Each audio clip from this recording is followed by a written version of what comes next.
और इनको कौन भूल सकता है। ये बाबूराव, इनके सर पे भी नगद नारायण की मटकी पड़ी। वैसे तो इनके पास खोने के लिए कुछ था ही नहीं धोती के सिवाय, तो इन्होंने अपना दिमाग खो दिया।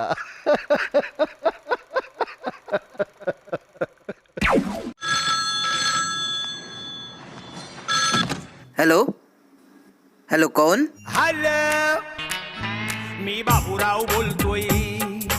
हॅलो, मी बाबूराव बोलतोय. अरे बाबू भैया, बोलो ना, क्या बोलने वाले थे? मुझे आपको पता है ना किससे बात कर रहे हो? बता रहा हूँ. आप मुझे पता है ना, मुझे बात नहीं, आपको पता है ना किससे बात कर रहा हूँ? हाँ, मुझे कैसी बात कर रहे हो यार?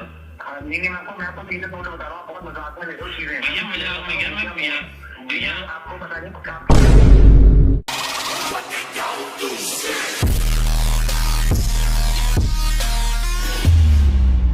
तो आप में से तो मोस्टली लोगों को पता ही होगा कि UK07 कौन है, लेकिन जिनको नहीं पता मैं उनको बताता हूँ कि UK07 एक मोटो व्लॉगर है। हेलो मोटो व्लॉगिंग और डेली व्लॉगिंग में एक ही डिफरेंस होता है। डेली व्लॉगिंग में आप सोच समझ के कंटेंट के नाम पे खिचड़ी बनाते हो, ऐसे आपके सामने ताजा ताजा गरम गरम सब्जियों से भरी हुई खिचड़ी। और मोटो व्लॉगिंग में बिना सोचे समझे कंटेंट के नाम पे रायता फैलाते हो। क्या मतलब है तुम्हारा? Let me explain. ओके। सोचा नहीं था अबू धाबी में पुलिस ऐसा करेगी। सोचा नहीं था उड़ीसा मीटअप BMW हायाबुसा के साथ होगा। सोचा नहीं था हायाबुसा के नंबर प्लेट पे 5 लाख का खर्चा होगा। सोचा नहीं था इतना बड़ा एक्सीडेंट होगा। सोचा नहीं था ये होगा, सोचा नहीं था वो होगा। अबे तो सोच लेना, फिर सोच ले थोड़ा सा।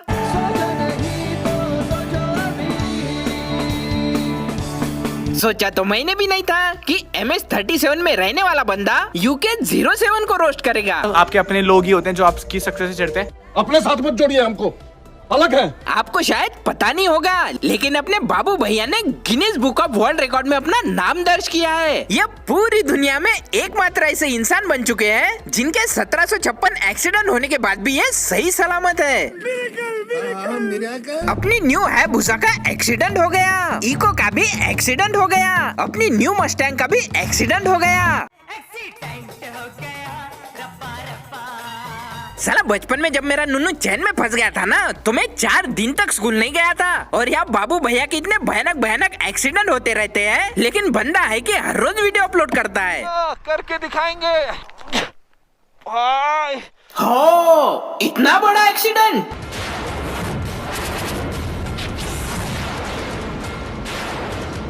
लेकिन एक सेकंड, साला तुम गिरे कैसे बे? वो तो तुमने दिखाया ही नहीं। करके दिखाएंगे। अच्छा समझ गया, उस टाइम पे तुम्हारी एक्टिंग देख के कैमरा ने भी अपना मुंह छुपा लिया होगा, इसीलिए वो रिकॉर्ड नहीं हो पाया ना, है ना? कोई ना, अगला एक्सीडेंट देख लेते हैं, शायद उसमें कुछ गिरने वाली फुटेज मिल जाए। क्या हो गया? ओ माय ची कटकट, इतना भयानक एक्सीडेंट। अरे कोई एम्बुलेंस को बुलाओ, कोई डॉक्टर को बुलाओ, कोई रोने वाले को बुलाओ, कोई धोने वाले को बुलाओ। देंगे तुझे, जाने तुझे देंगे नहीं, मैं क्या कहता हूँ, क्या फायदा 20-25 लाख की गाड़ी लेने का, अगर आपको यही नहीं पता कि गाड़ी का स्टैंड पैर से लगाते हैं या हाथ से।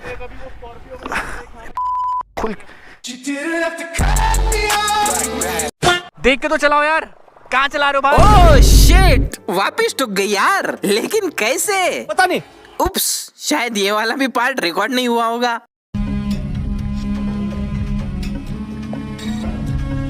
शिट। मेरे घर वालों ने अपनी जिंदगी का पहला फ्रिज तब लिया था क्योंकि उनको ना मेरी दवाइयाँ स्टोर करनी पड़ती थी, राइट? उस टाइम मैं बात कर रहा हूँ 2008-9 की बात कर रहा हूँ। मेरे पापा गवर्नमेंट कॉलेज में पढ़ाते हैं। Point to be noted my lord. बाबू भैया बात कर रहे हैं 2008 एंड 9 की, और जैसे कि उन्होंने कहा कि उनके पापा एक गवर्नमेंट टीचर है। मैं बात कर रहा हूँ 2008-9 की बात कर रहा हूँ। मेरे पापा गवर्नमेंट कॉलेज में पढ़ाते हैं। उनकी महीने की सैलरी आती थी 1200 रुपए से 800 रुपए मेरी मेडिकेशन में जाते थे, बिकॉज ब्रेन ट्यूमर, एक मेरे को ना एस्थमा भी हो गया था, तो इनहेलर्स आते हैं भाई। वो एक इनहेलर ना 300 रुपए का आता था, जो 1 महीना चलता था, आई रिमेम्बर। तो आप ये सोच रहे हो 1200 रुपए में से एक बाप के लिए 300 रुपए खर्च कर पाना, और उसके बाद अपनी फैमिली भी संभालना और बाकी मेडिकेशन अलग। तो मुझे पता है यार, मेरी फैमिली ने बहुत इन्वेस्ट करा है और हम लोग बहुत बुरी फाइनेंशियल कंडीशन से गए हैं उस टाइम पे। तो माय लॉर्ड, बाबू भैया से मैं कुछ सवाल पूछना चाहता हूँ, मुझे इजाजत दीजिए। Permission granted. हाँ तो बाबू भैया, जैसे कि आपने कहा कि आपके पिताजी एक गवर्नमेंट टीचर है और 2008 और 9 में उनकी सैलरी 1200 रुपए पर मंथ थी। और 8-9 की बात कर रहा हूँ, मेरे पापा गवर्नमेंट कॉलेज में पढ़ाते हैं, उनकी महीने की सैलरी आती थी 1200 रुपए।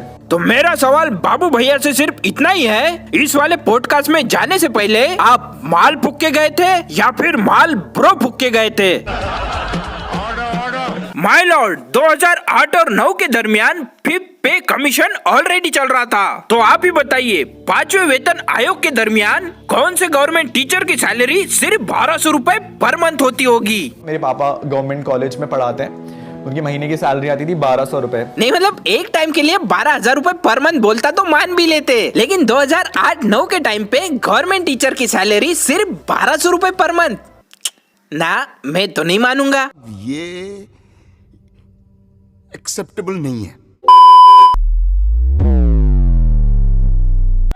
भाई आराम से प्लीज। आपको क्या लगता है एक यूट्यूबर अपनी यूट्यूब जर्नी में कितनी बार मीटअप करता होगा? साल में सिर्फ एक बार या मैक्स टू मैक्स सिर्फ 2 बार। लेकिन अपने बाबू भैया, इनका हर 15 दिन में एक मीटअप तो आता ही आता है। चलो लेट्स गो। भाई मीटअप कैंसिल करना पड़ेगा, पहुंचने दो प्लीज।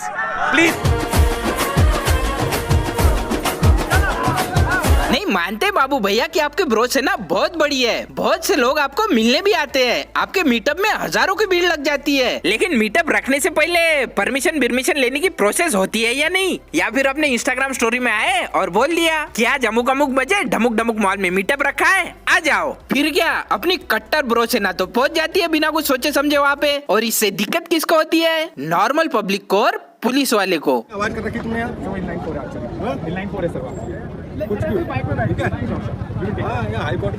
चलो एक टाइम के लिए नॉर्मल पब्लिक और पुलिस को साइड में रखते हैं, लेकिन जो ब्रोस है ना बिना कुछ सोचे समझे तुम्हारे एक स्टोरी के भरोसे पे तुम्हारे मीटअप में पहुंच जाती है, उनके सिक्योरिटी की गारंटी कौन लेगा? इसकी गारंटी मैं नहीं दे सकता। अब ये वीडियो देख लो, अगर गलती से भी इस बंदे का पैर इस गाड़ी के नीचे आ जाता तो उसका जिम्मेदार कौन होता? तुम तो अपने हाथ ऊपर कर लेते, बोलते कि मैंने तो बुलाया ही नहीं था। फिर उसका क्या होता? वो तो बेचारा ब्रो सेना का लंगड़ा सिपाही बन जाता ना। हाँ। बाबू भैया, फैंस का शो ऑफ करना ना 1-2 बार ही सही लगता है, बार बार नहीं। लेकिन तुमने तो साला क्राउड को ही अपना कंटेंट बना के रखा है। चलो लेट्स गो। भाई मीटअप कैंसिल करना पड़ेगा, पहुंचने दो प्लीज। पूरी कॉलोनी वाले कंप्लेंट कर रहे हैं तुम्हारी। सर मैं क्या कर सकता हूँ सर? यार ये क्या कर सकते हो? ऐसा होता है क्या? ये क्या कर सकता हूँ मैं? सर मैं रिक्वेस्ट ही कर रहा हूँ।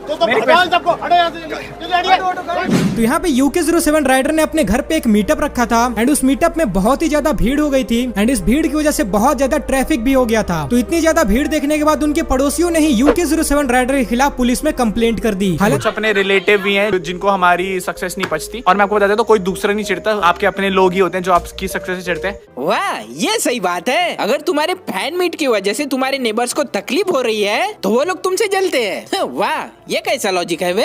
ये कौन सा लॉजिक है बे? भाई कोई तुम्हारे सक्सेस से नहीं जल रहा, वहाँ सिर्फ तुम्हारा ही घर नहीं है, बाकी लोग भी रहते हैं वहाँ पे। अगर तुम्हारे फैन मीट की वजह से उनको तकलीफ हो रही है तो उनका ये हक है कि वो पुलिस को जाके कंप्लेंट करे, और वही उन्होंने किया। लेकिन तुम बोल रहे हो कि वो लोग मेरे से जल रहे हैं। जिनको हमारी सक्सेस नहीं पचती, और मैं आपको बता देता हूँ कोई दूसरा नहीं चिढ़ता, आपके अपने लोग ही होते हैं जो आपकी सक्सेस से चिढ़ते हैं। तो आपको बाबू भैया उर्फ UK07 के बारे में क्या लगता है? मुझे कमेंट करके जरूर बताना, और वीडियो अच्छा लगे तो वीडियो को लाइक भी कर देना। तो मिलते हैं अगली वीडियो में, धन्यवाद।